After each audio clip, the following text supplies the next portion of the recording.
Have you ever stopped to wonder how exactly we survived our childhoods? The 1960s were a time when toys came with no warning labels, no strict safety standards, just pure imagination, a little bit of recklessness, and endless fun.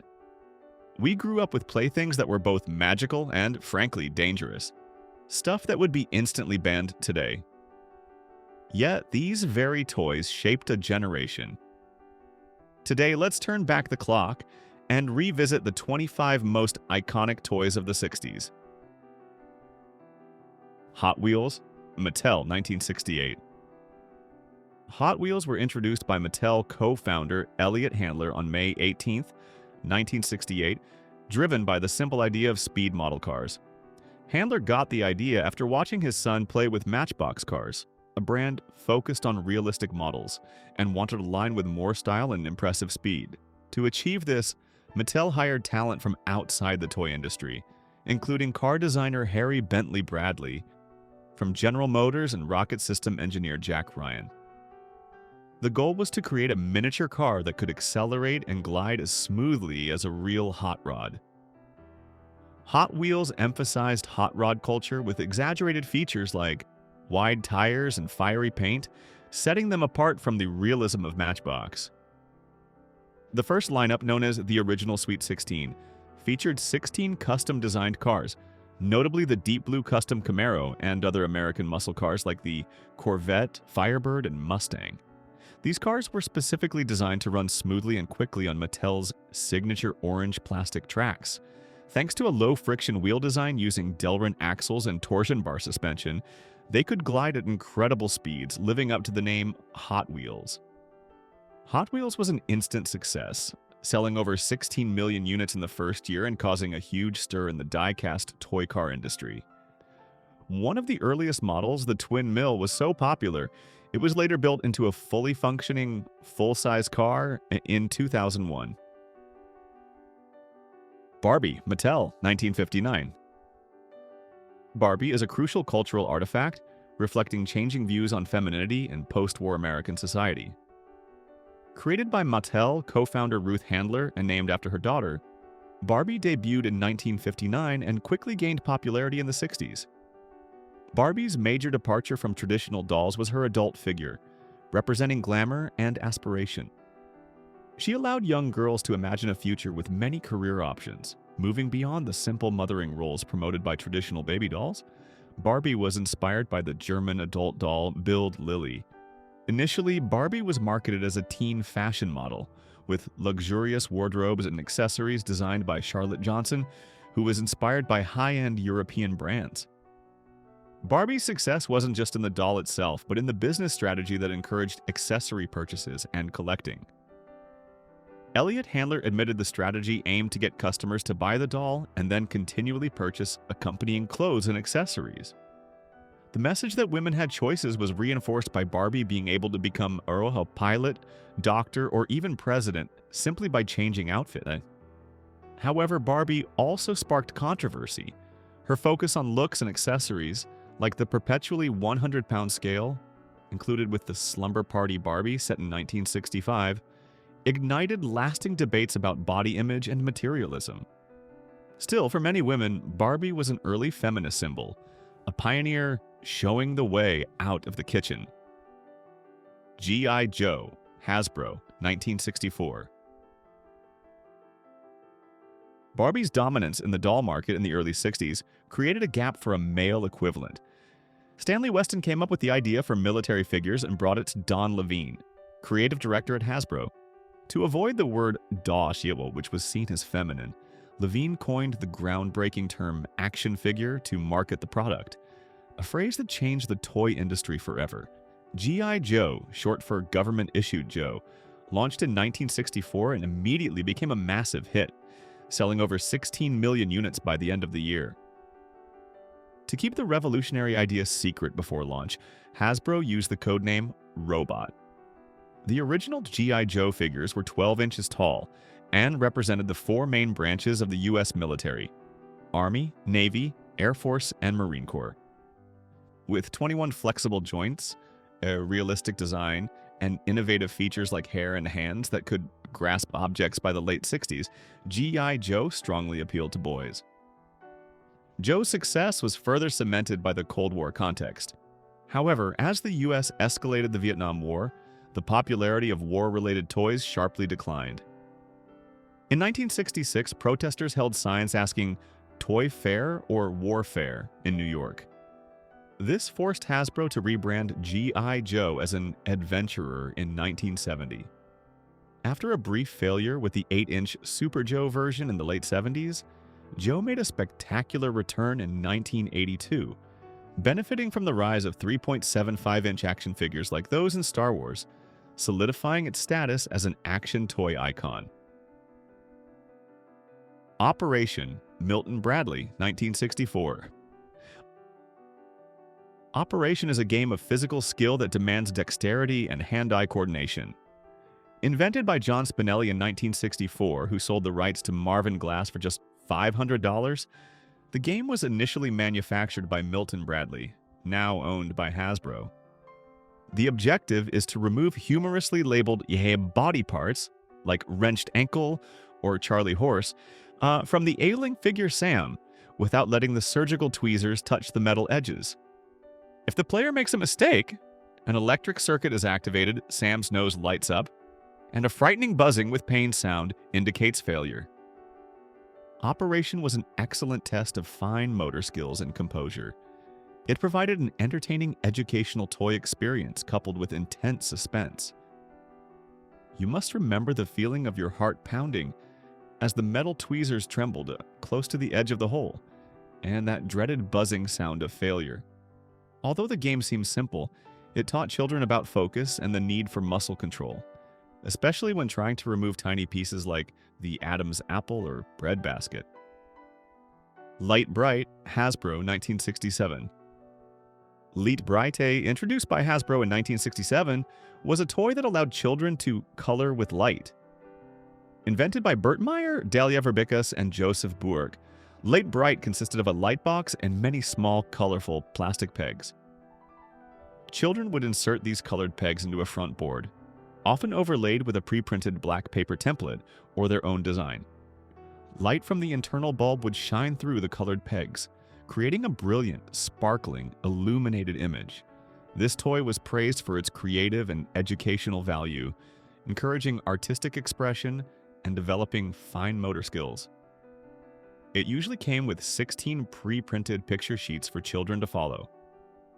One of the most classic memories for Lite-Brite players is the sheer frustration of being engrossed in a picture, accidentally shaking the box and spilling all the pegs out, forcing them to start over. Lite-Brite has become such a nostalgic icon that Time magazine honored it as one of the top 100 toys of all time, and it was inducted into the National Toy Hall of Fame in 2022. Like many toys that used a light source, while not as dangerous as other heat-based sets, Lite-Brite still used a hot bulb and electrical wires, a small but noteworthy risk compared to today's safety standards. Do you remember any of these toys that used to scare you, but you just couldn't stop playing with? Share your memory in the comments below. Etch a Sketch, Ohio Art Company, 1960. Yara Sketch is a mechanical drawing toy that hit the U.S. market on July 12, 1960, quickly becoming one of the decade's most beloved toys. Initially named L'écran magique, the magic screen, by French inventor André Cassagnès, it was renamed when introduced in the U.S. by the Ohio Art Company. The toy features a thick red plastic frame and a gray screen with 2 white knobs at the bottom. Users control an internal stylus that moves aluminum powder on the back of the screen, creating a displayed line drawing. The left knob controls horizontal movement, while the right controls vertical movement, allowing users to create complex drawings, though drawing smooth diagonals or curves was always a major challenge. This skill required subtle hand-eye coordination and intense focus. Etch a Sketch was an immediate success, selling over 600,000 units in less than 5 months at the end of 1960. However, the fun was often abruptly cut short when the player accidentally shook the frame, wiping the masterpiece clean and forcing them to start from scratch. Its mechanical nature and reliance on user dexterity have helped Etch-a-Sketch remain an enduring icon, rare in today's age of electronic toys.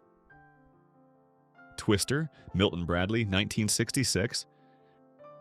Twister, first produced by Milton Bradley in 1966, was a breakthrough and controversial game of physical skill. The game requires players to spin a spinner to decide where they must place their hand or foot on colored circles on a large mat spread on the floor. Twister became instantly huge after actress Eva Gabor played it with Johnny Carson on The Tonight Show on May 3, 1966. The televised appearance transformed the game from an ordinary product into an immediate cultural sensation. However, the physical closeness required between players caused significant controversy at the time.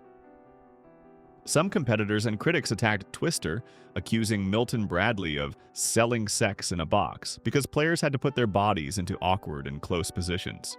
Despite the controversy, or perhaps because of it, the game was a massive success and is still produced today by Hasbro. Battleship, Milton Bradley, 1967. Battleship is a classic strategy and positional guessing game where two players try to sink all of the opponent's ships. Although the game originated as a pen and paper game around the time after World War I, Milton Bradley introduced the physical plastic and peg version in 1967. The version most people remember. The game consists of two foldable plastic boards, one representing the player's fleet, the other to record the opponent's shots, and small white and red pegs. Players secretly arrange their warships on a coordinate grid and take turns calling out coordinates to fire at the opponent's fleet. If a hit is scored, the opponent must announce it. The goal is to use logic, deduction, and a bit of luck to locate all the ships. Battleship was an excellent exercise in strategy, reasoning, and spatial thinking, teaching children about coordinates and probability in a visual way. The game was later modernized electronically, but the original plastic version remains a classic icon, loved for its simplicity and the tension of the strategic standoff. "You sunk my battleship" is one of the most famous toy lines of the decade. Rock'em Sock'em Robots, Marx, 1964. Rock'em Sock'em Robots is a two-player action fighting toy released by the Marx Toy Company in 1964. Designed by the famous toy design firm Marvin Glass and Associates, the game features two boxing robots, Red Rocker and Blue Bomber. Players control their robots using joysticks, moving the robots and throwing punches. The goal is to punch the opponent's jaw hard enough to make the robot's head pop off its shoulders, winning the match. This game quickly became extremely popular in the United States, selling hundreds of thousands of units. Originally, the design idea was based on arcade boxing games using human figures. However, following the death of a real boxer, the idea was changed to robots to avoid controversy. This change saved the game, helping it become a minor cultural phenomenon, and its original design remained almost unchanged for over a decade. Rock'em Sock'em Robots is a symbol of healthy competition and reflexes. It remains a beloved and nostalgic toy, recalling tense battles with siblings or friends, complete with the characteristic rattling sound of the controllers and the satisfying pop when the robot head flew off. Spirograph, Kenner, US, 1966. Spirograph is a geometric drawing set that fascinated children in the 60s with its ability to create complex mathematical curves, known as hypotrochoids and epitrochoids. Developed by British engineer Dennis Fisher based on his work with Meccano pieces, Spirograph was introduced to the US market by Kenner Products in 1966. The set included interlocking plastic gears and rings with teeth. Users placed a pen into holes on the gear and spun them around the larger rings to create intricate and beautiful patterns. This toy quickly attracted attention for its uniqueness and ability to produce perfect designs. Its widespread popularity was evident when it was honored as the 1967 Toy of the Year. It provided not only fun but also an educational tool, introducing children to principles of geometry and mathematics. However, early versions of Spirograph held small dangers that would be banned today. The original set came with loose and sharp pins used to hold the drawing paper securely. These pins could be swallowed by small children or misused, for instance. Some people use them as earrings for dolls. Furthermore, other children accidentally scratched the soft surface of the wooden table underneath the paper due to the pressure of the pencil while drawing. Modern Spirograph sets have had to replace these dangerous pins with safer adhesive or putty. Still with us on this nostalgic journey? Drop a yes in the comments so we know you're enjoying it. Easy Bake Oven, Kenner, 1963. Launched by Kenner Products in 1963, the Easy Bake Oven was every aspiring young chef's dream, allowing children to bake their own tiny cakes. What made this toy oven iconic was its unique heat source. Initially, it used two 100-watt incandescent light bulbs. This original design was inspired by the pretzel ovens used by street vendors in New York, an idea suggested by Kenner's Norman Shapiro. The first oven came in pale yellow or turquoise, mimicking the style of actual kitchen ovens of the time, and by 1969, Kenner released the premier model in the then-fashionable avocado green. The Easy Bake Oven was a huge commercial success, selling 500,000 units in its first year. The set came with packets of cake mix and small pans, teaching young users basic cooking skills, reinforcing the expected role of the homemaker at the time. After being mixed with water, the batter was pushed into the oven through one slot and, once baked, pushed out through another slot. Although it brought great joy, this oven used real light bulbs and metal parts that could get hot, causing burns if touched. Interestingly, in 1968, Kenner's mascot, the Goonie Bird, appeared in Easy Bake Oven commercials. Goonie Bird was later recycled by Jim Henson into the character Little Bird, a smaller version of Big Bird on Sesame Street. Due to the scarcity of incandescent bulbs, the versions of the oven using bulbs were finally discontinued in 2011, replaced by a version using a dedicated heating element. Chatty Cathy, Mattel, 1960. Chatty Cathy is another symbol of toy innovation in the 60s, introduced by Mattel in 1960. Ruth and Elliot Handler developed Chatty Cathy, making her the first successful talking doll on the market. Although dolls had existed for centuries, integrating simple record technology inside the doll, activated by pulling a string, was a technological breakthrough at the time. Upon launch, Chatty Cathy could say 11 different phrases, including the classic line, "I love you." Her popularity grew fast. By 1963, the number of phrases had expanded to 18. The doll came in various hairstyles and colors, and in 1963, the hairstyle was changed to two long pigtails tied high. Chatty Cathy's iconic voice was provided by June Foray, a famous voice actress. Chatty Cathy quickly became the second most popular doll of the 60s, second only to Barbie. This success encouraged Mattel to develop variations like Chatty Baby and Tiny Chatty Baby, along with talking puppets and stuffed animals that also use the same pull string mechanism. However, Chatty Cathy also reflected the traditional gender standards of the era. The doll's programmed phrases often revolved around domesticity and caretaking, such as, "Let's play house." Notably, even the name Chatty Cathy can carry a slightly derogatory connotation, implying women talk too much, a stereotype assigned to young girls when they speak up or express opinions. Metal Jacks. This is a traditional game requiring dexterity and agility.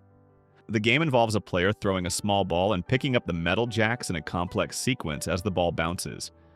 While jacks themselves were not dangerous in the sense of exploding or being toxic, these small, sharp-edged metal pieces were a minor hazard and a major household annoyance. My brother once stepped on a jacks barefoot, causing excruciating pain. Moreover, they fall into the category of choking hazards due to their small size and sharp shape, which modern toy safety regulations control extremely strictly.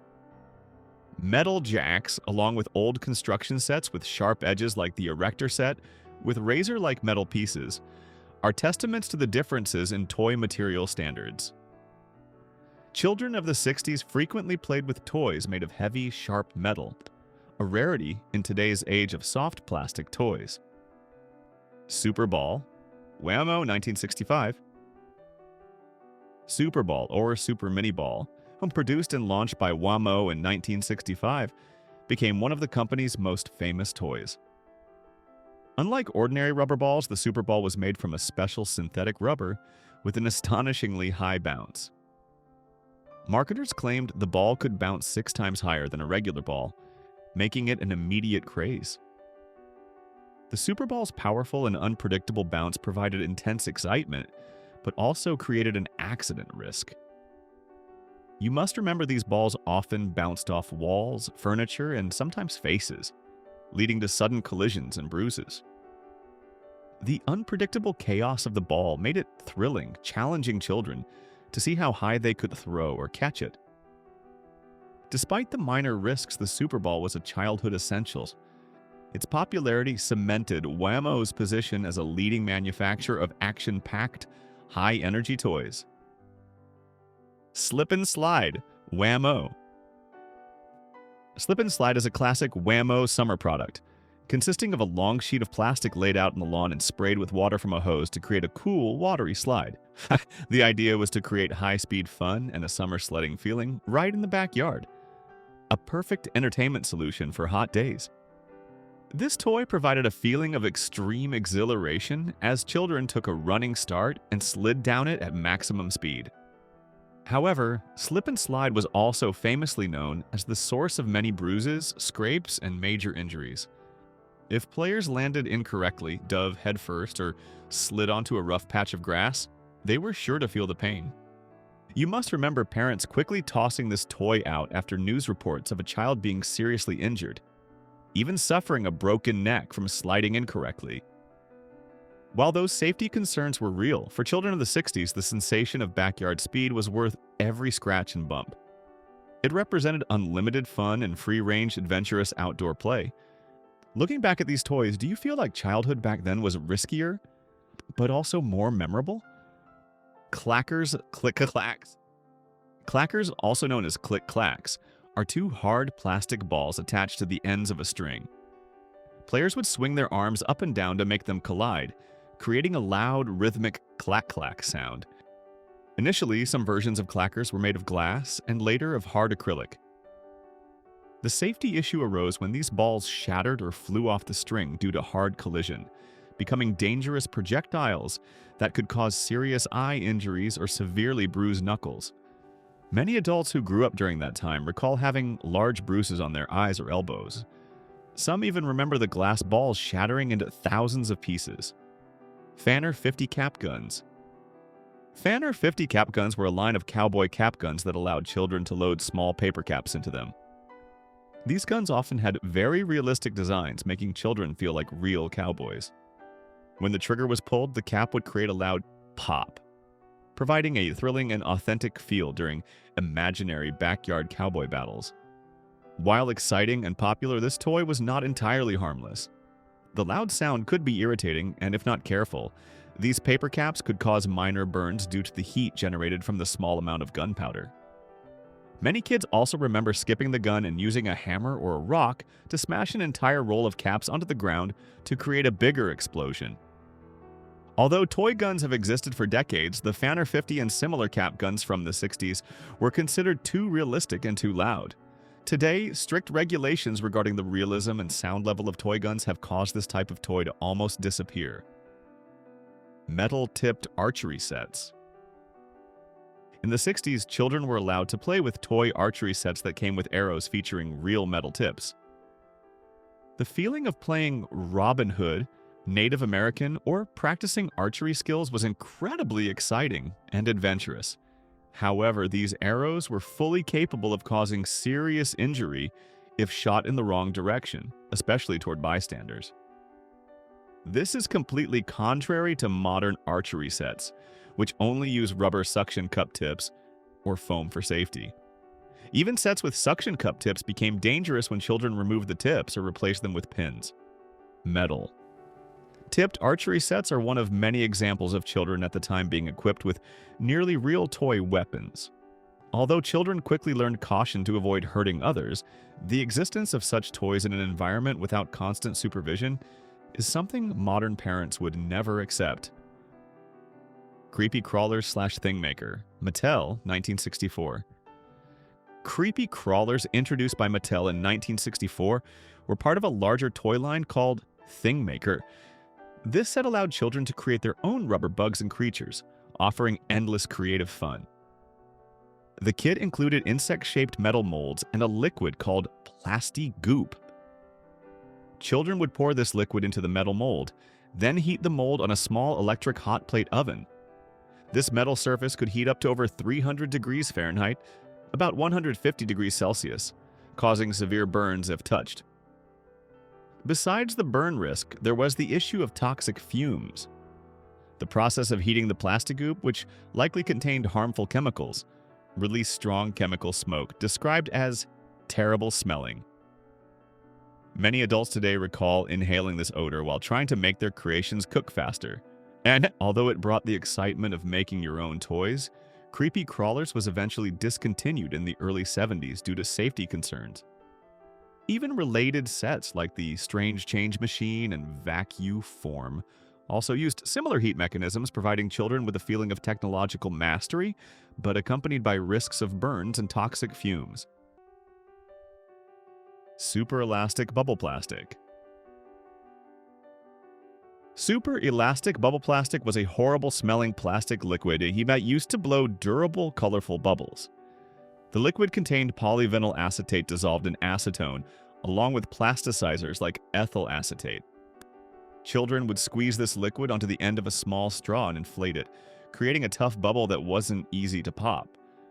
While it created bubbles that were larger and lasted longer than regular soap bubbles, this plastic solution emitted strong, toxic fumes.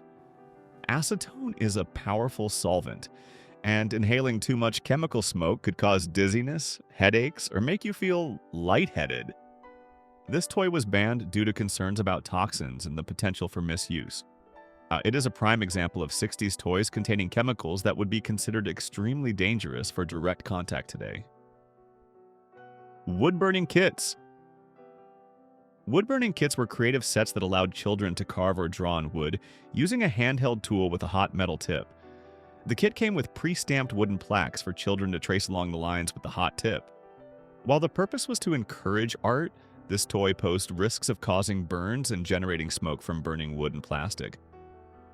The smoke sometimes permeated the smell of the house, and there was the frustration of trying to create a nice image but ending up with only scorched marks.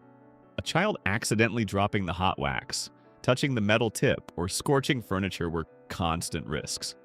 Wood-burning kits, along with other crafting sets like candle kits that required heating wax, were toys that taught skills but required children to handle high temperatures and dangerous materials without professional supervision. Vac-U-Form. Vac-U-Form was every young inventor's dream. A small machine that allowed children to melt plastic sheets and mold them into miniature models like cars, planes, or jewelry. Like Creepy Crawlers, Vac-U-Form was a heat toy, requiring handling hot surfaces and involving toxic fumes. Its operation principle was using high heat to soften the plastic sheet, then using a vacuum to press the soft plastic sheet into the mold, creating a model. Children had to melt the plastic sheet to shape it, exposing them to the risk of burns and inhaling the strong smell of burning plastic. This toy offered a feeling of technological mastery, with every product created being a small masterpiece. I often recall the distinctive smell of a melting plastic and the feeling of being an inventor with this toy. However, the risks associated with high temperatures and toxic fumes make Vac-U-Form one of the toys banned in the modern era. Of these most dangerous toys, which one makes you think, I was truly lucky to survive my childhood? Mercury in toys thermometers. Incredibly, in the 60s, exposure to toxic mercury was frequent, a testament to the absolute lack of safety control. Mercury was used in several children's products, including medical thermometers. Many adults recall deliberately breaking thermometers to play with the shimmering, heavy droplets of liquid metal because they were fun to roll around on flat surfaces. Some toys, like toy maces, even used mercury instead of metal beads for players to navigate. Dentists sometimes even handed out small mercury capsules for children to take home and play with after a checkup. Mercury is a potent neurotoxin, and children innocently interacting with it through toys or medical instruments is the clearest evidence of the lack of strict safety regulations at the time. Today, breaking a mercury thermometer triggers a hazardous material cleanup procedure, completely contrary to the carefree attitude of the 60s. Lawn darts/jarts. Lawn darts, also known as jarts, were the ultimate outdoor game of the 60s. They combined the thrill of darts with the open space of the backyard. The biggest safety problem lay in their design. These darts were constructed with heavy metal tips. The intention was for them to stick into the ground when thrown into a target ring. However, when thrown incorrectly or by over-enthusiastic children, they turned into dangerous air-to-ground missiles, aimed at anything or anyone in their path. Lawn darts were considered one of the most dangerous mass-produced toys ever, even more dangerous than the radioactive lab set. Many adults who grew up during that period recall trying to launch the darts at each other from a distance, and their parents justifying it by saying they wouldn't sell them if they weren't safe. Today, this game is almost completely banned from sale and is listed as one of the toys our grandchildren will never be allowed to touch. The fact that a family entertainment game could cause serious injury is a testament to the absence of product safety regulations at the time. Gilbert U-238 Atomic Energy Lab. The last toy on this list is the Gilbert U-238 Atomic Energy Lab. This is perhaps the most unimaginable toy by modern standards, the Gilbert U-238 Atomic Energy Lab. Although primarily sold in the early 50s, it was the pinnacle of the adventurous science toy trend that extended into the 60s. This kit actually came with samples of radioactive materials, uranium-bearing ores, and a Geiger counter. The lab set sold for $49.50 and included samples of uranium ores like automite, torbernite, uraninite, and carnotite. It was marketed as an educational tool, helping children learn about nuclear energy and physics. For aspiring young scientists, the feeling of being a real scientist working with radiation was undeniable. Today, the inclusion of real uranium ore, radioactive material in a toy, is strictly banned and considered more dangerous than lawn darts. Pure imagination, freedom, and unfiltered joy. If these memories made you smile, don't forget to hit like and share to help us keep these beautiful pieces of the past alive. We'll see you in the next episode of Back to Yesterday.